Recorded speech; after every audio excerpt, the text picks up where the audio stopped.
오늘도 주님의 은혜를 누리며 살아가시는 기아 복된 하루의 삶이 되시길 소망합니다. 오늘은 함께 하시는 하나님의 은혜라는 제목으로 함께 나누고자 합니다. 특히 오늘은 17절에서 22절 말씀을 통해서 우리의 참된 인도자와 보호자 되시는 하나님의 은혜를 깊이 깨닫고 나누는 시간 되시길 소망합니다. 본문은 애굽의 종살이에서 해방되어서 하나님의 백성으로 새롭게 태어난 이스라엘이 드디어 본격적인 광야의 여정을 시작하는 내용의 말씀입니다. 이스라엘 백성들은 아무런 생존 능력도 없던 그 한 무리의 노예였으며 목동들에 불과했지만 불기둥과 구름기둥으로 함께 하시는 하나님께서 이스라엘 백성들을 인도하여 주셨고, 또한 이러한 은혜로 광야길을 나아갈 수가 있었습니다. 이처럼 이스라엘 앞에서 항상 떠나지 않으셨던 하나님의 모습은 오늘날 광야같이 험난한 이 세상을 살아가는 우리들에게 커다란 위로와 소망을 줍니다. 먼저 17절과 18절 말씀에 보면 하나님께서 이스라엘 백성들을 가나안 땅으로 가기에 가까운 블레셋 길이 아닌 먼 홍해의 광야길로 인도하시는 것을 보게 됩니다. 그 이유는 17절에서 말씀하고 있는 것처럼 이스라엘 백성들이 전쟁을 하게 되면 마음을 돌이켜 애굽으로 돌아갈까 염려하셨기 때문이었습니다. 그러나 이것이 표면적인 이유로 보여지지만 결국에는 이스라엘 백성들에게 더 큰 은혜로 베풀어 주셨다라는 사실입니다. 광야의 길을 들어섬을 통해서 홍해의 기적을 체험할 수 있게 되었고, 또한 시내산 언약을 체결할 수 있었으며 성막을 완성하여서 하나님을 중심으로 하는 예배의 공동체로서 거듭날 수 있게 되었습니다. 이처럼 하나님께서는 때로도 우리들에게 전혀 이해할 수 없는 광야길과 같은 고난의 길을 이끌어 가시기도 하시는 것을 우리는 말씀을 통해서 또한 우리의 삶을 통해서 경험하게 됩니다. 그러나 그 길은 비록 우리들이 이해할 수 없을지라도 항상 더 좋은 것을 주시기 위한 하나님의 사랑이 전제되어 있다는 사실을 우리는 잊지 말아야 합니다. 성경에서는 고난을 통해서 성장시키시고 더 큰 축복을 내리시는 내용을 많이 보게 됩니다. 먼저 욥은 하나님 앞에서 흠이 없다고 할 만큼 의로운 사람이었지만 고난을 당하게 됩니다. 욥은 너무나도 고통스러운 나머지 자신이 태어났다는 그 사실 자체를 저주할 정도로 그렇게 힘듦과 어려움 가운데 있었습니다. 그러나 그 가운데서도 범죄하지 않고 믿음을 지킬 때 하나님께서는 그에게 이전보다 갑절의 은혜를 베풀어 주시고 또한 축복을 더하여 주셨습니다. 또한 다윗은 하나님께 기름을 받고 기름 부음을 받고 온 이스라엘 백성들에게 사랑을 받는다는 이유 때문에 사울 왕에게 쫓기는 그런 신세가 되고 맙니다. 약 10여 년 동안이나 사울 왕을 피해 도피 생활을 했으며 그중 절반 이상을 광야에서 지내는 그런 어려운 생활 가운데 지냈습니다. 그 기간은 다윗에게 힘겨운 그런 고난의 시간이었습니다. 하지만 그 기간을 통하여서 유다와 온 이스라엘을 다스릴 왕으로서의 자질을 갖추게 되었습니다. 이처럼 우리들에게 주어지는 이 고난이 꼭 하나님의 징계나 저주만을 의미하는 것이 아니라 때로 우리를 더욱 성장시켜서 헤아릴 수 없는 큰 축복에 이르게 하시려는 그 하나님의 은혜의 수단이 되기도 한다라는 것입니다.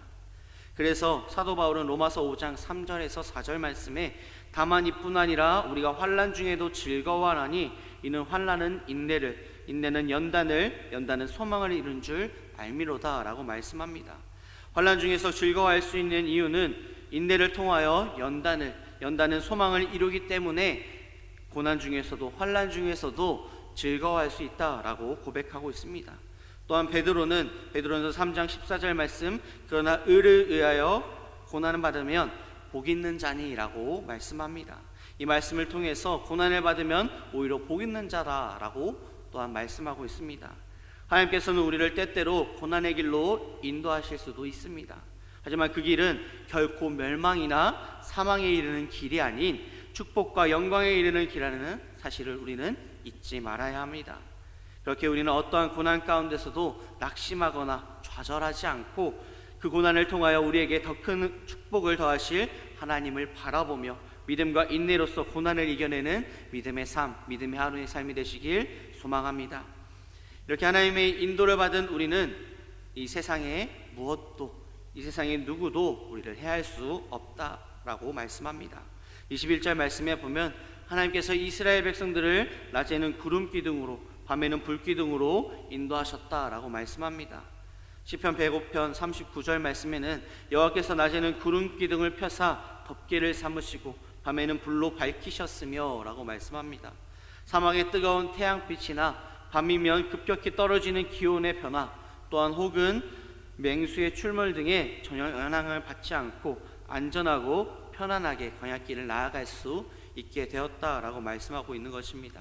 이처럼 하나님께서는 아무런 연약한 환경 속에서도 자기 백성을 안전하게 보호하시며, 또한 하나님께서 함께 하시는 한 우리는 그 어떤 대적도 위협도 두려울 필요가 없다라는 것입니다. 다윗은 시편 18편 1절에서 2절 말씀에 고백합니다. 나의 힘이신 여호와여, 내가 주를 사랑하나이다. 여호와는 나의 반석이시오, 나의 요새시오, 나를 건지시는 이시오, 나의 하나님이시오. 내가 그 안에 피할 바위시오, 나의 방패시오, 나의 구원의 뿌리시오, 나의 산성이시로다 라고 고백합니다. 하나님께서는 그 어떤 상황 속에서도 하나님을 사랑하는 자, 곧 그의 뜻대로 부르심을 입은 자들을 안전하게 보호하시며 인도해 가십니다.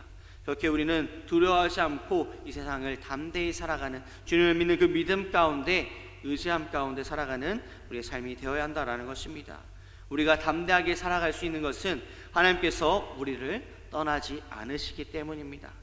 22절 말씀에 낮에는 구름 기둥, 밤에는 불 기둥이 백성 앞에서 떠나지 아니하리라 라고 말씀합니다. 하나님께서는 이스라엘 백성들을 떠나지 않으시고 언제나 함께 하셨습니다.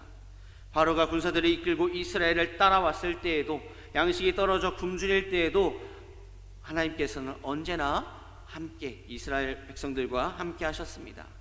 그러나 이스라엘 백성들은 어떠했나요? 이스라엘 백성들은 위기의 순간마다 두려움에 떨며 하나님께 불평과 불만으로 나아갔습니다. 전능하신 하나님께서 늘 계시고 지켜주고 계시고 인도하시는데 그 하나님을 바라보지 못하고 오직 자신 앞에 닥쳐진 어떤 문제조차 해결할 수 없는 연약한 자신과 그런 상황만을 바라보고 하나님 앞에 불평과 불만으로 나아갔습니다. 그 어리석음과 불평 불만의 결과로 40년 동안이나 광야에서 방황하는, 또한 여호수아와 갈렙을 제외한 모든 출애굽 1세대가 가나안 땅을 밟아보지도 못하고 광야에서 죽음을 맞는 그런 결과를 얻게 되었습니다.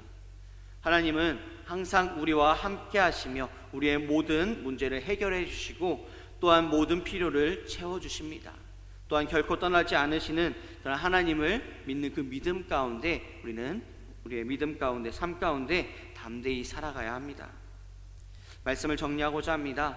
이스라엘 백성들이 걸어간 그 광야의 길은 거칠고도 험난한 길이었습니다. 그러나 그 길에서 하나님께서 함께 하심으로 안전하고 평탄한 길을 걸어갈 수가 있었습니다. 우리가 살아가는 오늘날에도 이스라엘 백성들이 걸었던 광야 못지않게 험난한 곳을 걸어가고 있습니다.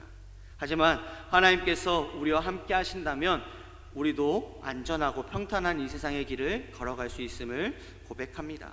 그렇게 우리는 오직 하나님만을 바라보며 의지하며 살아가는 우리의 삶이 되어야 하며, 내 삶의 해결자가 되시며 인도자가 되시며 보호자가 되시는 온전히 주님 한 분만을 믿고 의지하며 살아가는 갸웃된 믿음의 삶, 믿음의 하루 되시길 소망합니다. 기도하시겠습니다. 사랑과 은혜가 충만하신 아버지 하나님, 오늘 하루의 삶 가운데서도 나의 해결자 되시며 보호자 되시며 인도자 되시는 그 주님만을 붙잡고 의지하며 나아가는 우리의 삶이 될 수 있도록 주님께서 함께하여 주시옵소서. 온전히 주님 붙잡고 의지하며 살아가는 우리의 삶이 될 수 있도록 주님께서 함께하여 주시며 믿사옵고 바라오며 사임하신 예수님의 이름으로 기도드립니다.